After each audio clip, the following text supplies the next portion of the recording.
আচ্ছা, অনুশীলনী ৭ এর কয়ের যে ৩ নম্বর অঙ্ক আছে, ৩ নম্বর অঙ্কের ভিতরে কিছু গুণ অঙ্ক আছে, সেগুলো আমরা একটু দেখব। তো আমাদের প্রথম যে গুণ অঙ্কটা ৩ নম্বরে আছে সেটা হলো আমি ২.৩ কে ৩ দিয়ে গুণ করার কথা বলছি। ২.৩ কে আমি ৩ দিয়ে গুণ করব। তাহলে আমি একটু দেখি যে গুণটা কেমন হবে। নিচে দাগ দিলাম একটা আমি। তাই ৩ দিয়ে আমি প্রথমে ৩ কে গুণ করব। তাই ৩ ত্রিকে ৯। এবার ৩ দিয়ে আমি ২ কে গুণ করব। ৩ দুগুণা ৬। তো আমাদের প্রথম যে কাজ হচ্ছে সেটা হচ্ছে এই যে দশমিক বা পয়েন্ট আছে, এই দশমিক থাকুক আর না থাকুক আমরা স্বাভাবিক গুণটা করব। গুণ করার পরে আমরা এই দশমিক বসাবো। তাহলে যে জিনিসটা আমার এখানে খেয়াল করতে হবে যে এই দশমিকের বামে না কিন্তু ডানে কয়টা ডিজিট আছে। তাই এই দশমিকের ডানে একটা ডিজিট আছে আর এখানে কোনো দশমিক নাই। তাহলে এই ২.৩ বা দশমিকের পরে একটা ডিজিট আছে। তাহলে দশমিকটা আমার এই ৬৯ এমন জায়গায় বসাতে হবে যে দশমিকের পরে একটা ডিজিটই থাকে। তাহলে আমি দশমিকটা যদি এই জায়গায় বসাই তাহলে দশমিকের পরে কিন্তু একটা ডিজিটই আসতেছে। হ্যাঁ, তাহলে আমার অ্যান্সার হবে ৬.৯। আবার যে দ্বিতীয় যে অঙ্কটি আছে, দ্বিতীয় অঙ্কটি যদি আমরা এখানে দেখি যে ৬.৪ এটাকে ৮ দিয়ে গুণ করা হয়েছে। ৬.৪ কে আমাদের গুণ করা হয়েছে ৮ দিয়ে। তাহলে ৬.৪ কে যদি আমরা ৮ দিয়ে গুণ করি তাহলে দেখি যে ৮ দিয়ে আমি ৪ কে গুণ করলাম, ৪ ৮ ৩২, ৩২ 2। এবার ৮ দিয়ে আমি ৬ কে গুণ করলাম, ৬ ৮ ৪৮, ৪৮ আর ৩ হচ্ছে ৫১, ৫১ ১ হাতে ৫, তাই ৫১২ হচ্ছে কিন্তু আমার। হ্যাঁ, এবার আমি দশমিক বসাবো। তাহলে এখান থেকে আমার দশমিক এখানে আছে, দশমিকের পর একটা ডিজিট আছে। তাহলে আমি দশমিকটা যদি ডান সাইড থেকে বসাতে হবে, হ্যাঁ এই জায়গায় বসাই তাহলে আমার দশমিকের পর একটা ডিজিট হয়। তাহলে এটাই হবে আমার অ্যান্সার। ৩ নম্বর অঙ্কটি যদি আমরা একটু দেখি যে ৩ নম্বর অঙ্কে আমাদের বলা আছে ৫.৬ কে আমাদের ৪ দিয়ে গুণ করা হচ্ছে। হ্যাঁ, ৫.৬ এটাকে আমরা গুণ করব হচ্ছে ৪ দিয়ে। তাহলে আমরা গুণ করি, স্বাভাবিকভাবে গুণ করব। ৪ দিয়ে ৬ কে যদি গুণ করি ৪ ৬ ২৪, হাতে থাকে ২। ৪ দিয়ে যদি ৫ কে গুণ করি ৪ ৫ ২০ আর হাতে ২, ২০ আর ২ ২২। তাহলে গুণ হয়ে গেল। এখন আমরা দশমিক বসাবো। তাহলে এই যে দশমিকের পর একটা ডিজিট আছে, তাহলে আমি দশমিকটা এখানে এমন জায়গায় বসাবো তারপরে যেন একটা ডিজিট থাকে। এই যে এখানে আমি বসাই দিলাম, এটা হচ্ছে একটা ডিজিট এখানে আছে ৩ নাম্বার। এবার আমরা যে ৪ নম্বর যে অঙ্কটি আছে, ৪ নম্বর অঙ্কটি যদি আমরা দেখি যে ৪ নম্বর অঙ্কে আমাদের বলা হচ্ছে যে 7.5 কে 7.5 কে আমাদের ৬ দিয়ে গুণ করতে হবে। 7.5 কে আমাদের কি দিয়ে গুণ করতে হবে? ৬ দিয়ে। তাহলে আমরা গুণ করি, ৫ ৬ কত হয়? ৬ আর ৫ যদি গুণ করি ৫ ৬ ৩০, হাতে ৩ থাকে, ৬ ৭ ৪২।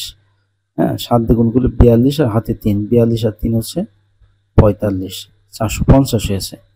এখন আমরা এটাকে দশমিক বসাবো। এই যে দশমিক এর পরে একটা ডিজিট আছে, এই জন্য আমরা দশমিকটা সেম এই জায়গায় বসাবো যাতে একটা ডিজিট এখানে থাকে। একটা ডিজিট এখানে থাকে। গেল। এবার আমাদের যে ৫ নম্বর যে এটা আছে অঙ্কটি আছে, সেখানে আমরা দেখি যে ৩.১২, ৩.১২ এটাকে আমরা গুণ করব হচ্ছে ২ দিয়ে। ৩.১২ কে আমরা ২ দিয়ে গুণ করব, ৩১২ আর কি। দশমিকটা আমাদের আছে বা নাই এটা দেখার দরকার নাই, এটা আমরা গুণ করার পরে, স্বাভাবিক গুণ করার পরে হিসাব করব। তাহলে ২ দিয়ে এই ২ কে আমরা যদি গুণ করি, ২ দুগুণা ৪, হাতে কিছু নাই।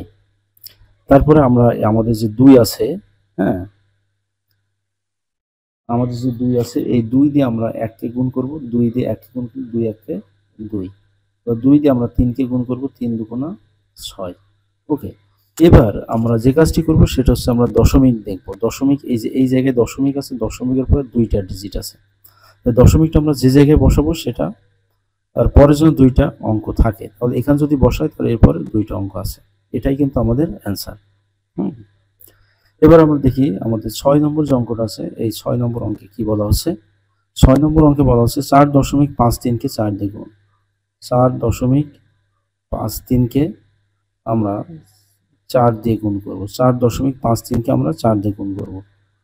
সেটা দাগ দিয়ে গুণ করলাম আমি। ৪ দিয়ে যদি ৩ কে গুণ করি, ৩ এ ৪ কত হয়? ১২, ১২ র ২। এবার ৪ দিয়ে যদি ৫ কে গুণ করি, ৪ ৫ ২০ আর আগে হাতে ১ ছিল, ২০ আর ১ ২১। এবার ৪ দিয়ে যদি আমি ৪ কে গুণ করি, ৪ এ ৪ ১৬, ১৬ আর আগে হাতে ছিল ২, ১৬ আর ২ ১৮। ১৬ আর ২ কত হয়েছে? ১৮ হয়েছে। এখন আমি এই দশমিকটা দেখব। দশমিকের পরে ২টা ডিজিট আছে, তাহলে আমি এখানে দশমিক বসালাম। এরপরে একটা দুইটা ডিজিট এখানে আসলো, ঠিক আছে, দুইটা ডিজিট। যাই হোক, এরপরে যে অঙ্কটি আছে আমাদের, যে 7 নম্বর যে অঙ্কটি আছে, 7 নম্বর অঙ্কটি দেখি যে 7 নম্বর অঙ্কে কি বলা হচ্ছে। 7 নম্বর অঙ্কে বলা হচ্ছে 6.07কে, হ্যাঁ 6.07কে আমাদের 9 দিয়ে গুণ করতে হবে। হ্যাঁ, তাহলে আমরা গুণ করব 9 দিয়ে, আমি 7কে গুণ করি 6 7 9 63 63 3। এবার 9 দিয়ে যদি 0কে গুণ করি 0, আর আগে হাতে 6 ছিল তাহলে 6। 9 দিয়ে যদি 6কে গুণ করি 6 9 54, এই যে 54 আমি এখানে বসাই দিলাম। এবার আমি দেখি দশমিকের পরে আমার দুইটা ডিজিট আছে, 0 আছে আর 7 আছে, তাহলে আমি দশমিকটা এমন জায়গায় বসাবো যখন তারপরে দুইটা ডিজিট থাকে। এই যে এখানে যদি বসাই আমি 1 2, দুইটা ডিজিট, বাম সবসময় ডান সাইড থেকে এটা কিন্তু কাউন্ট করতে হবে।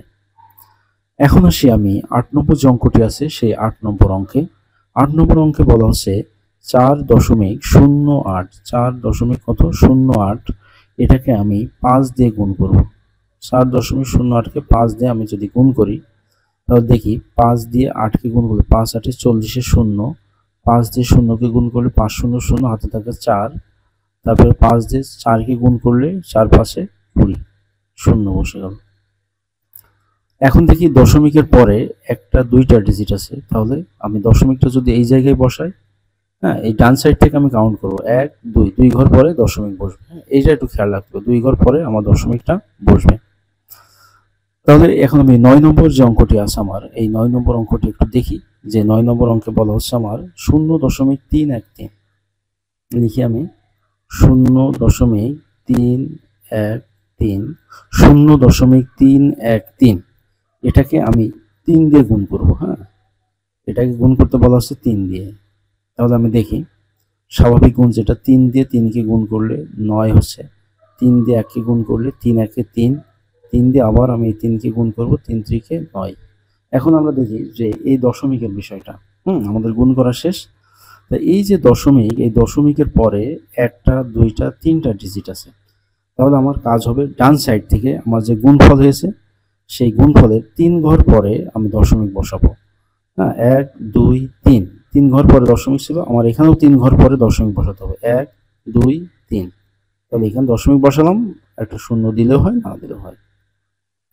এবার আমার যে 10 নম্বর অঙ্ক, সেই 10 নম্বর অঙ্কটি একটু আমি দেখি যে 0.845, 0.845কে আমার 7 দিয়ে গুণ করতে হবে। ওকে, তাহলে আমি 0.845কে 7 দিয়ে আমি গুণ করব। তাহলে দেখি 7 দিয়ে 5কে গুণ করলে 5 7 35, 7 দিয়ে আমি যদি 4কে গুণ করি 4 7 28, আর আগে হাতে ছিল 3, 28 7 3 31, 7 দিয়ে আমি 8কে গুণ করলে 7 8 56, আর হাতে 3 ছিল, 56 আর 3 হচ্ছে 59, 56 আর 3 কত 59। তাহলে এখন আমি দশমিক বসাবো। দশমিক কি, এই যে দশমিকের পরে তিনটা ডিজিট আছে, তাহলে আমি ডান সাইড থেকে 3 ঘর পরে দশমিক বসাবো। তাহলে প্রথম আমার 5 2, তারপরে 1, তারপর 9, এই জায়গায় আমার দশমিকটা বসে যাবে। ঠিক আছে, এই জায়গাতে আমার দশমিকটা বসবে, তাহলে আমার উত্তর হবে এটা।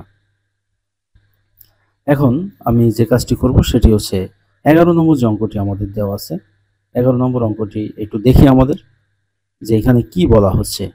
11 নম্বর অঙ্কে আমার বলা হচ্ছে 0.507, 0.507, 0.507, এটাকে আমি 8 দিয়ে গুণ করব।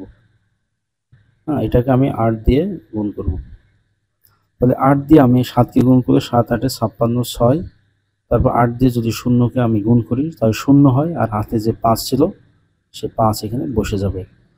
5 8 40, 40 0, হাতে 4 এখানে বসে গেল। এখন আমার দশমিক বসানোর পালা। তাই দশমিকের পরে একটা দুইটা তিনটা ডিজিট আছে, আমি ডান সাইড থেকে 1 2 3, তিনটা ডিজিট এখানে বসাই দিলাম। ওকে, তাহলে 4.056 এটা হবে আমার অ্যান্সার। এবং সর্বশেষ 3 নম্বরে যে 12 নম্বর অঙ্কটি আছে সেটা আমরা দেখি। 3-এর 12 নম্বর অঙ্ক, এখানে বলছে 2.954, 2.954কে আমার গুণ করতে হবে হচ্ছে 5 দিয়ে, গুণ করতে হবে হচ্ছে 5 দিয়ে। তাহলে এখন আমরা একটু দেখি যে কিভাবে গুণ করব। স্বাভাবিক 4 5 20, হাতে 2 আছে, 5 5 25 আর 2 27, তারপর 5 9 45, 45 আর 2 47, আর 5 2 10, 10 আর 4 14। তাহলে আমার এখানে হলো 14,770, 14,770। এখন দশমিকের পরে একটা, দুইটা, তিনটা, হ্যাঁ, দশমিকের পরে একটা, দুইটা, তিনটা আমার ডিজিট আছে সেম। আমি ডান সাইড থেকে 1 2 3 তিনটা ডিজিট এখানে পরে দশমিকটা বসাই দেবো। তাহলে আমার অ্যান্সার হবে 14.770, অথবা এটা এভাবে লেখা যায় 14.77। হ্যাঁ, শূন্যটা না লিখলেও চলে। তাহলে আমার মেইন যে কাজ, সে কাজটি হচ্ছে যে দশমিকের পরে, হ্যাঁ, দশমিকের পরে আমি দেখব যে কয়টা ডিজিট আছে, সেই অনুযায়ী আমার ডান সাইড থেকে, হ্যাঁ, ডান সাইড থেকে